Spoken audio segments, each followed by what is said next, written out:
자, 이제 사도행전 16장 31절 말씀을 가지고 왜 하나님께서 우리에게 전도에 대한 이야기를 가르쳐 주셨는지 그 분명한 성경적인 바탕, 나무를 그렸을 때 포도나무의 뿌리와 같은 이야기를 잠시 말씀을 드리도록 하겠습니다. 그리고 점심 먹고 나서는 구체적인 방법론, 우리 교회에 실제 적용할 수 있는 구체적인 방법론 중심으로 함께 은혜를 나눌 겁니다. 왜냐하면 오전에는 이게 은혜 받고 전도에 대한 이야기를 좀 하고 난 뒤에 오후에 실제적인 방법론을 해야 되는데 오전에 방법론을 했더니 밥 먹고 다 가시더라고. 그래서 못 가게 하려고 지금 너무 하나님께서 주신 은혜가 너무 큰데요. 사실은 성경이 내 마음속에 들어오기 시작하면요, 나는 바뀝니다. 제대로 하나님의 말씀이 내 안에 들어오면 나는 바뀔 수밖에 없어요. 누구 닮아가는 거예요? 예수님 닮아가는 거예요. 아멘. 방금 전에 다복 목사님께서 오셨어요. 다복. 성함이 다자의 복자세요. 성경에 복이 얼마큼 있냐면요, 32,500가지가 있습니다. 우리 목사님들은 그런 거 셀 시간이 없어요. 신학교 교수님들이야 세지. 논문 쓰려고 하니까 다 세어봤나 봐. 아이고 진짜 세어보니까 몇 가지요? 32,500가지가 있대요. 얼마나 성경에 약속된 복이 많은지 몰라요. 전도도 마찬가지예요. 왜 하나님께서 귀찮게 우리를 보고 전도를 시켜? 하나님께서 그냥 쫙 예수 믿으라 하면 딱 믿을 텐데, 하나님께서 그런 미련한 전도의 방법을 사용하셔서 우리에게 상 주시려고 하신다. 그 성경에 나와 있어요. 고린도전서 3장 8절 말씀에 나와 있어요. 3장 8절. 자, 그 얘기를 함께 나눠보도록 하겠습니다. 사도행전 16장 31절 말씀에 보면 사도 바울이 1차, 2차, 3차 로마 전도여행 가운데 2차 전도여행 때, 1차 전도여행은 바울과 바나바가 복음을 전하러 갔습니다. 바나바의 생질에서 마가 문제 때문에 2차 전도여행 때는 갈라졌어요. 바울과 신라가 복음을 전하러 갑니다. 그런데 바울은 소아시아 지역을 복음을 전하기를 원했는데 성경에 보면 예수의 영이라고도 하고 성령께서 허락하지 아니하여 그는 아시아에서 복음 전하는 것을 전하지 못하고 드로아에서 기도하고 있을 때 마게도냐에서 와서 우리를 도우라, 와서 우리를 도우라는 환상을 보게 됩니다. 그리고 유럽으로 넘어가게 되죠. 마게도냐 지역에 유럽으로 넘어갔는데 그때 빌립보 지역에 이르렀을 때 바울은 조용히 복음을 전하려는 자기의 본래 의도와는 달리 귀신 들린 여자가 자꾸 따라다니는 것을 경험하게 됩니다. 귀신 들린 여자가 바울과 신라를 따라다니면서 하나님의 종이여, 하나님의 종이여 자꾸 아는 체를 해요. 아는 체를 해. 귀신 들린 여자가 아는 체 하니까 성경에 보면 심히 괴로워하여 이렇게 나오거든요. 심히 괴로워하여. 왜 괴로웠는가 라고 하는 것을 보니까 제가 주석을 찾아보니까 두 가지 유력한 학설이 있어요.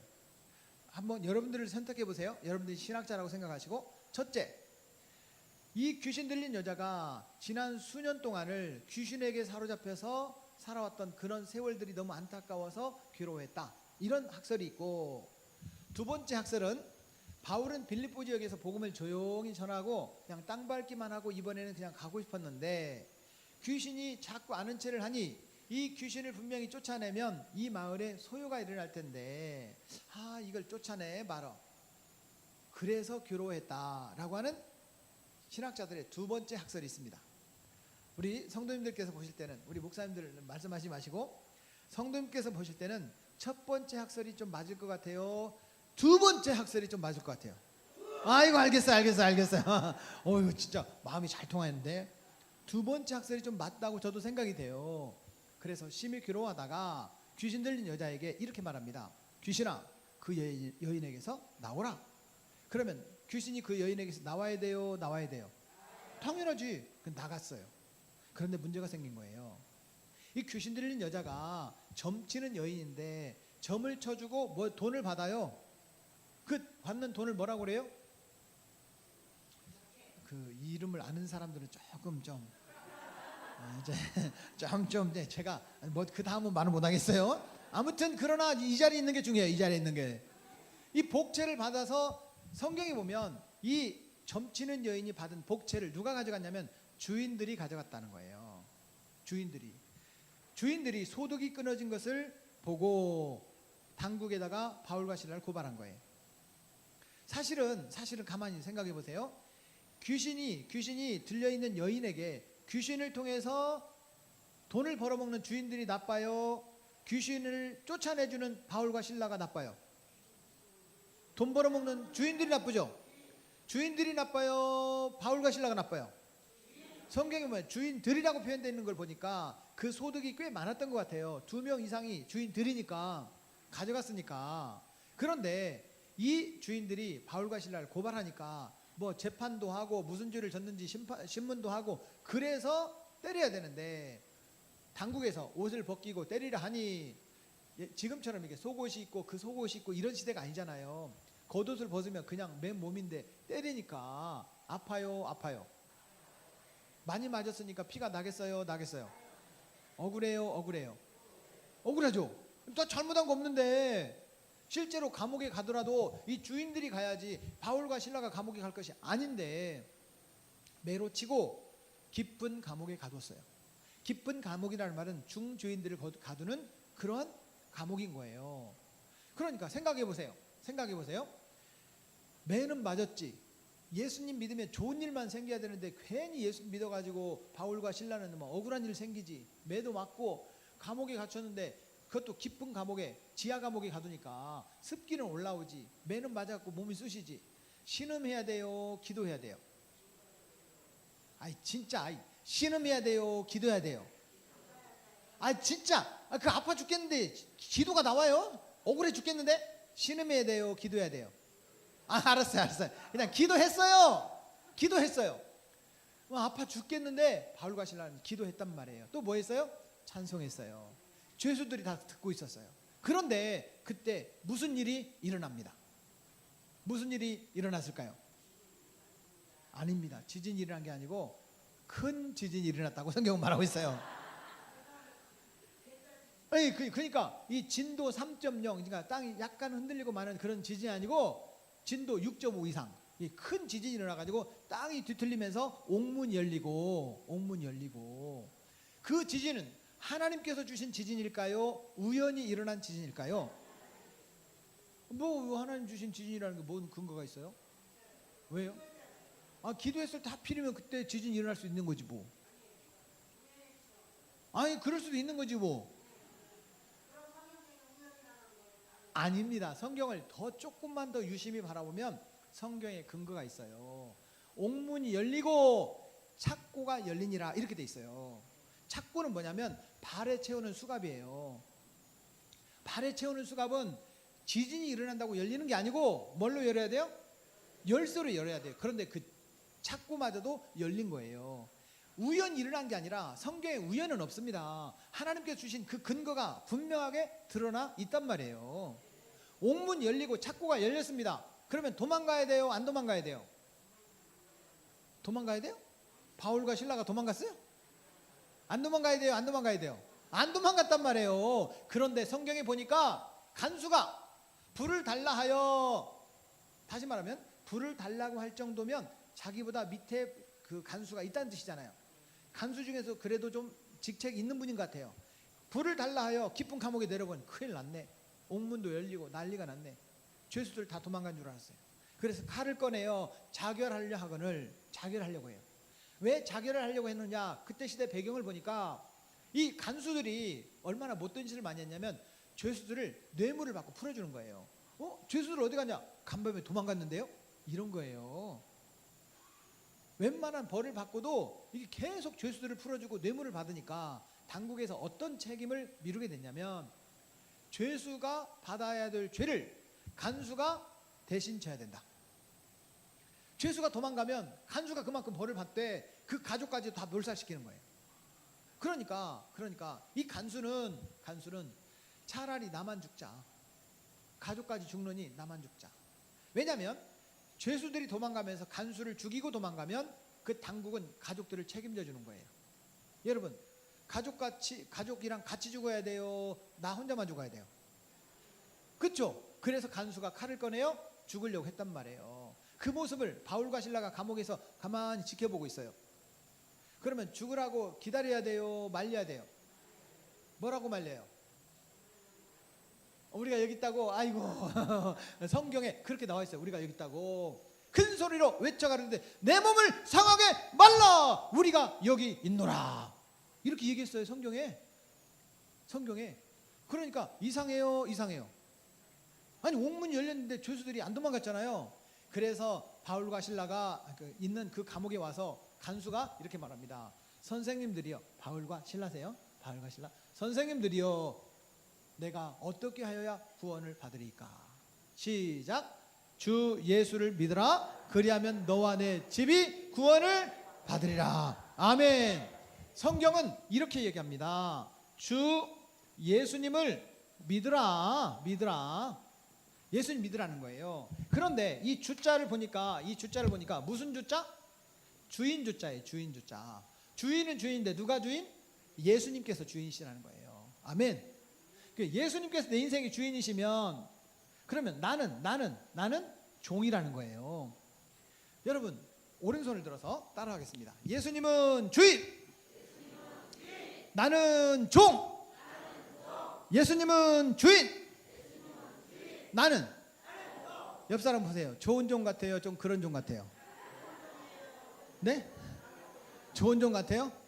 저는 바로 확인할 수 있어요. 오늘이 3월 7일 어저께까지 3월 6일까지 2019년 들어서 2개월 6일 동안 주님 뜻대로 산 적이 많아요? 내 뜻대로 산 적이 많은 것 같아요? 금방 좋은 종이라면서. 빨리 옆 사람 손잡고 좋은 종이 됩시다. 좋은 종이 됩시다. 다시 말하면 종은 누구 뜻대로 사냐면 주인 뜻대로 살아요. 주인은 주인인데 누가 주인이냐면 예수님이 주인이시잖아요. 그래서 우리가 예수님을 부를 때 주여 이렇게 부르잖아요. 주인님 이런 뜻이에요. 나는 뭐라는 뜻이에요? 종이에요 이런 뜻이에요. 그럼 종은 누구 뜻대로 살아야 돼요? 주인 뜻대로 살아야지. 시작. 주님 뜻대로 살기로 했네.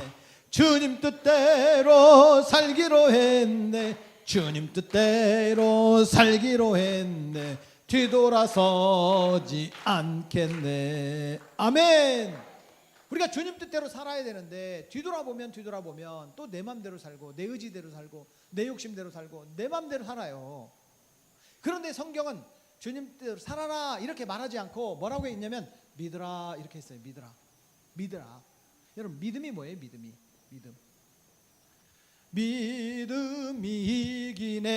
믿음이 이기네. 주 예수를 믿음이 온 세상 이기네. 아멘. 따라하겠습니다. 믿음은 세상을 이기는 도구다. 다시요. 손. 믿음은 세상을 이기는 도구다. 세상을 이기려면 뭐가 있어야 된다고요? 믿음이 있어야 된다는 거예요. 그 이 믿음이 뭐냐는 거죠. 하나님께서 저에게 하여튼 여러 가지 은혜를 주신 가운데 책을 번역할 수 있는 기회를 주셨어요. 그 책이 Fearless Faith라는 책인데 이 Fearless Faith는 두려움 없는 믿음이라는 본래 원 제목이에요. 우리나라 말로 번역할 때 두려움 이기는 믿음이라고 제가 번역을 했어요. 이 두려움 이기는 믿음이라는 책은 데이브 브라우닝이라는 목사님이 쓴 책인데 이 목사님이 8년 만에 개척한 지 8년 만에 500개나 되는 개척을 했어요. 대단한 분이세요. 이분이 아니 어떻게 교회를 개척을 8년 만에 500개를 개척해요? 엄청난 분이세요. 이분이 믿음에 대해서 얘기를 하면서 이 얘기를 해요. 두려움과 믿음은 항상 따라다닌다 라고 하는 거예요. 두려움과 믿음은 항상 따라다닌다. 그런데 어떤 사람은 똑같은 상황에서 두려움을 택하고 어떤 사람은 똑같은 상황에서 믿음을 택하더라. 우리 목사님들은 이런 말 많이 들어보셨죠? 개척 필패. 이러면 많이 막 회자되잖아요. 개척하면 안 된다는 거예요. 개척에 10개가 교회가 개척이 되면 8개가 2, 3년 만에 문을 닫아요. 그런 얘기를 해요. 누가 그랬어요? 사단이 자꾸 우리한테 개척하면 안 된다라는 생각을 집어넣어 주는 거예요. 주님은 오늘도 살아계십니다. 주님이 나와 함께 계시고 우리 교회 함께 계시면 교회는 됩니다. 저는 이 믿음이 있습니다. 그래서 200명 미만의 교회와 200명에서 500명까지 교회 목사님들 따로 구분해가지고 제가 컨설팅을 하고 있어요. 전략이 좀 다르니까 뭐 교회 목사님 크다고 더 잘해주고 작다고 덜 소홀하는 게 아니라 이 목사님들 구분해서 좀 이렇게 컨설팅을 좀 제가 해드리고 있는데, 사실은 개척이 안 된다? 이건 두려움이에요. 주님은 살아계신데 됩니다. 이게 믿음이에요. 어두운 밤길에 지나가는데 도둑고 양이 싹 지나갔어요. 그때 반응이 두 가지가 있어요. 아이고 아버지 이런 반응이 있고, 아이고 주여 이런 반응이 있어요. 아이고 아버지는 두려움이에요. 아이고 주여는 믿음이에요. 근데 목사님 그 아버지가 하나님 아버지인데요. 그건 믿음이에요. 똑같은 상황이라도 사람들은 안 된다, 힘들다, 어렵다, 나는 망했다 이렇게 선택하는 사람이 있는데, 이것을 두려움이라고 합니다. 주님이 함께 계시면 됩니다. 주님이 함께 계시면 난 할 수 있습니다. 그런 것을 믿음이라고 하는데, 그래서 믿음을 뭐라고 하느냐, 데이브 브라우닝 목사님이 하는 얘기예요. 믿음으로 교회를 800개 5년 만에 8년 만에 500개를 개척하신 분인데, 이분에게 물었어요. 어떻게 교회를 그렇게 개척을 많이 했습니까? 믿음으로 개척했습니다. 이런 말이에요. 그런데 이분이 믿음은 뭐냐? 이렇게 말합니다. 따라하겠습니다. 선택입니다. 믿음은 선택입니다. 뭘 선택하느냐라는 거죠. 내 의지가 내 인생의 주인은 예수님이시다. 예수님은 내 인생의 주인이시다. 이걸 택하는 거예요. 여러분, 내 인생의 주인이 누구밖에 없다? 예수님밖에 없다. 아멘. 이게 믿음이라는 거예요. 무슨 일이 있어도 예수님, 아멘. 이게 믿음이라는 거예요. 주 예수보다 더 귀한 것은 없네. 누구밖에 없네? 예수밖에는 없네. 아멘. 누구밖에 없어요? 예수님밖에 없어요. 그게 사실은 믿음인데, 사실은 힘들면요 자꾸 땅을 쳐다봐요. 그렇잖아요. 사람들이 힘들고 어려우면 뭘 쳐다봐요? 땅을 쳐다봐요. 땅을 쳐다봐요. 힘드니까. 개척을 하고 제가 사례를, 서울에 이제 부목사 생활을 마치고 익산에 있는 원광대학교 앞에 한 200명 되는 교회에 담임 목사를 부임을 했어요. 거기서 열심히 전도하니까 하나님께서 5년 만에 몇 명이 전도가 됐냐면 800명이 전도가 됐어요. 그래서 그 교회가 출석교회만 한 500명, 주일학교 한 300명, 교회 다른 교회로 간 게 아니고 믿음이 없어서 잘 안 나오는 분들이 한 200명, 300명 사이, 그래서 교회가 거의 한 1000명 가까운 성도가 됐어요. 사례비가 월 500만 원, 연봉 6천만 원이었어요.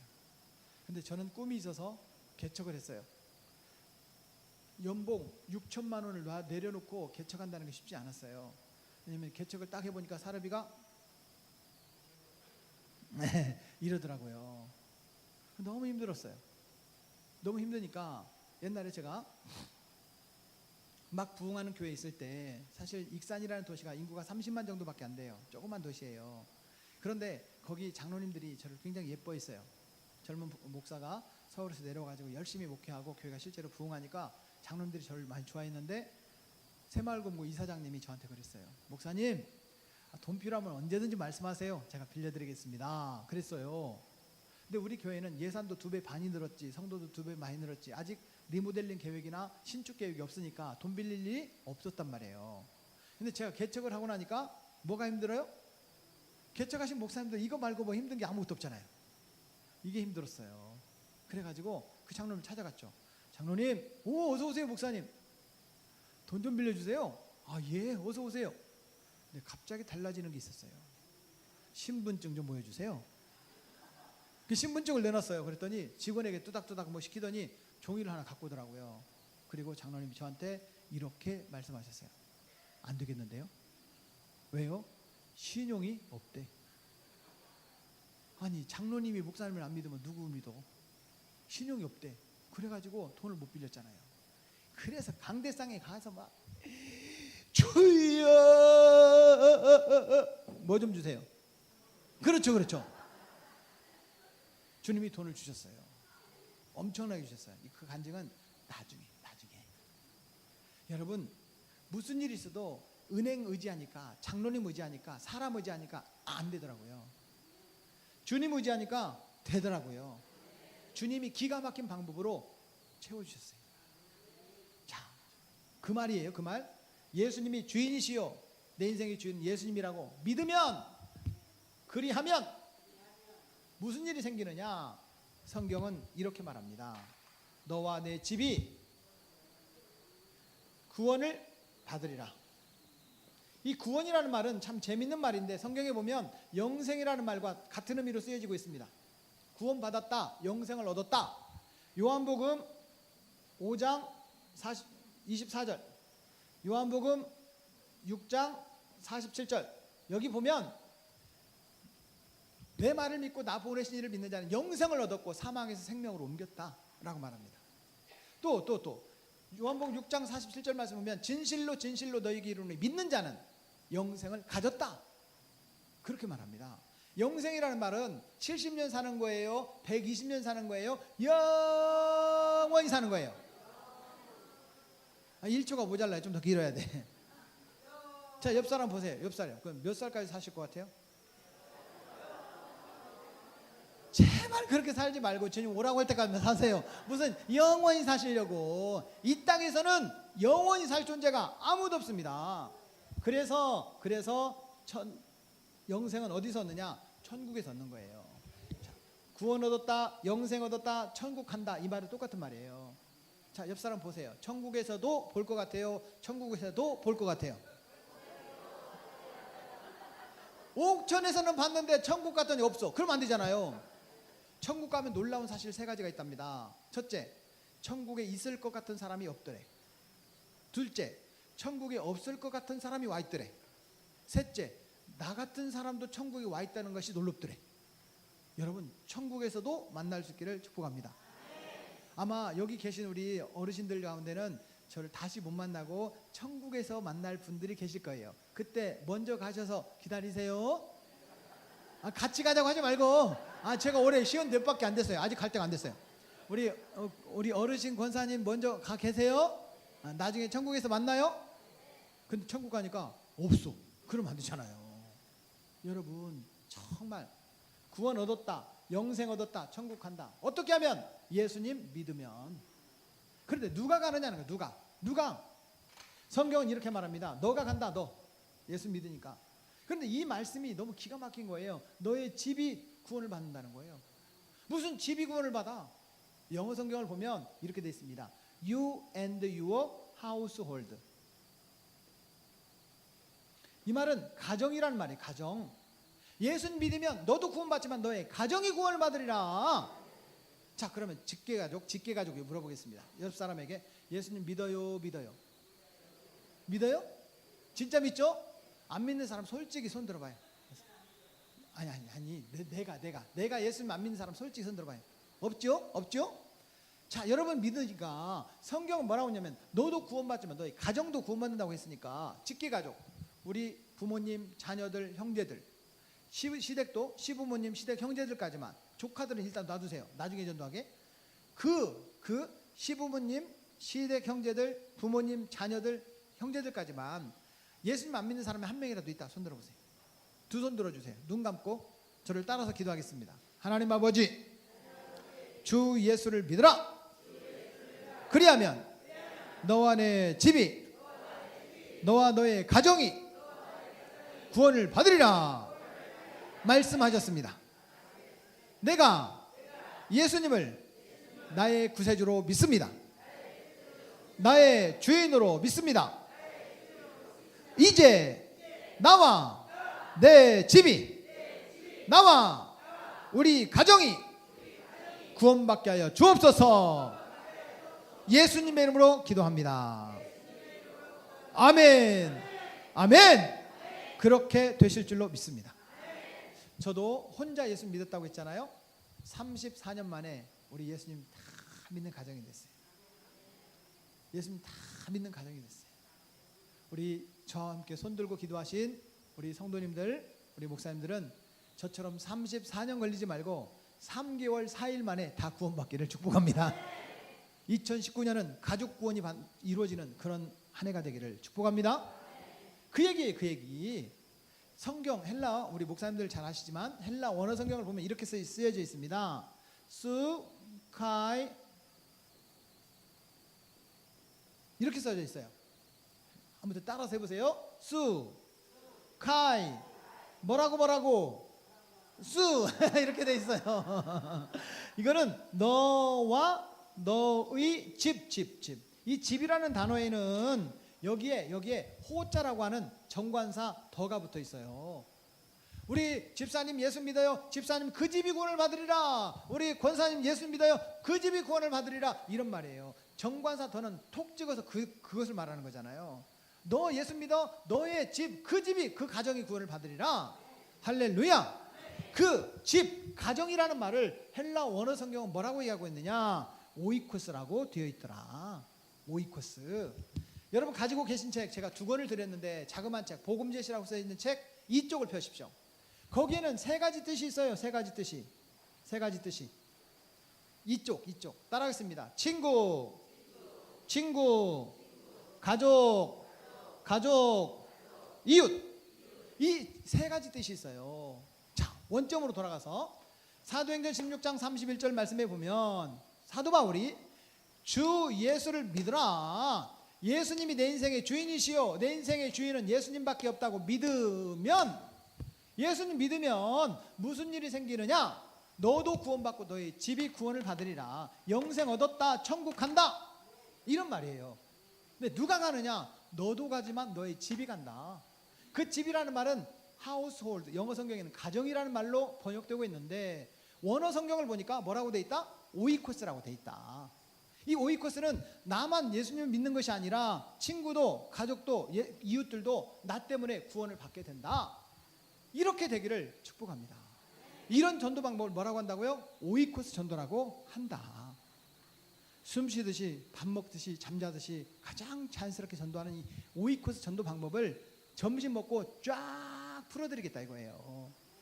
그냥 오늘부터 그냥 전도가 시작될 수 있는 그런 전도를 가르쳐 주겠다 이거예요. 옆 사람 봐요. 집에 갈 것 같아요? 안 갈 것 같아요? 갈 것 같으면 밧줄로 좀 묶어놔요. 이렇게. 부목사님, 전도사님, 이거 밧줄 좀 갖다 주세요. 네, 묶어놓게. 화장실도 못 가. 아무튼 제가 그 얘기를 하려고 그래요. 그래서 제가 5개 손가락으로 딱 정리를 해드리겠습니다. 이걸 하면서 제가 너무 감사했어요. 사실은 제가 우리 옥천교회 오면서 아니 11년 선배님이면 밥그릇으로 따져도 줄도 안 보여. 그럼 제가 까마득한 후배예요. 저희 신대원 88개인데 우리 담임 목사님께서 77기시라는 거예요. 직접 전화가 오셨어요. 아, 네 선배님. 네, 알겠습니다. 네, 알겠습니다. 그 배 목사 좀 잘 좀 해요. 네, 알겠습니다. 그러고 왔잖아요. 그러니까 안 계시니까 제가 힘이 나는 거지. 저 뒤에 계셔봐. 제가 강의를 못하지.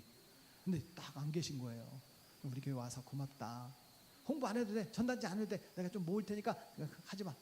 그리고 홍보도 안 했어요. 그런데 제 마음속에 이런 마음이 있어요. 아, 이 좋은 것을 좀 많은 목사님들에게 좀 나눠주고 성도들에게 나눠주고 싶은데 제일 부담스러운 것이 뭐냐면 제가 이 세미나를 한 번 하는데 보통 한 105만 원에서 150만 원 정도 들어가요. 오늘처럼 많이 왔을 때는 한 200만 원 정도 비용이 들어가요. 제가 다 감당할 수가 없어요. 이 목사님들, 우리 본교회 성도들 말고 다른 분들은 10,000원씩을 내고 왔지만 그것이 책값에 불과해요. 그래서 제가 감당이 안 되는 거예요. 하나님 앞에 기도했죠. 저는 무슨 일이 있으면 무조건 하나님께 기도합니다. 하나님 좀 도와주십시오. 정말 이 기쁜 소식을, 이 복음의 이야기를, 이 전도 이야기를, 전도가 안 된다는 시대에 실제로 전도가 되는데 좀 나눠주고 싶은데 저를 후원할 수 있는 후원사를 좀 붙여주세요. 제가 기도했어요. 이게 우리 담임 목사님께 허락을 받았어요. 목사님 이렇게 하고 싶은데 어떻게 좀 하면 안 되겠습니까? 해 괜찮아. 담임 목사님께서 이렇게 허락을 해주셨어요. 그래가지고 제가 후원사에 전화를 했어요. 사장님, 나 좀 도와주세요. 집사님이신데 집사님이 안 도와주면 나 이거 못하니까 좀 도와주세요. 서울에서 한 걸음에 달려왔어요. 왜 이런 일을 하느냐?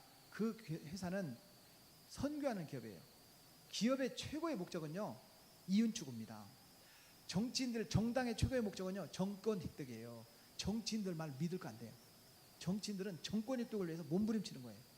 교회의 목적은요, 복음 전파예요. 이윤 추구의 목적을 갖고 있는 이 기업이 자기 이윤을 성도들에게, 목사님에게 저 해외 우물파기 운동, 학교 세우기 운동, 미자립교회 운동, 개척교회 운동 이런 데를 돕는데 엄청나게 많은 비용을 쓴다는 게 쉽지 않아요. 그런데 이 대표님이 자기 인건비를 제외하고 거의 대부분을 선교비로 쓰는 선교 기업이에요. 그럼 이게 성도들에게도 도움이 되고 대표님에게도 도움이 되고 저한테도 도움이 되냐? 그걸 제가 6개월 동안 기도하면서 지켜봤어요. 그랬더니 저 대표님이 그런 선교 기업을 운영하는, 사실 우리나라의 선교 기업이라고 말하면서도 선교 기업이 아닌 데가 참 많은데, 여러분 그 대표님이 직접 오셔서 왜 배만수 목사를 후원하고 오늘도 점심도 다 대표님이 후원을 하는데 이 어떻게 그렇게 후원하게 됐는지 인사도 드리고 또 함께 회사도 잠깐 소개할 텐데 힘찬 박수로 축복해 주시기를 바랍니다.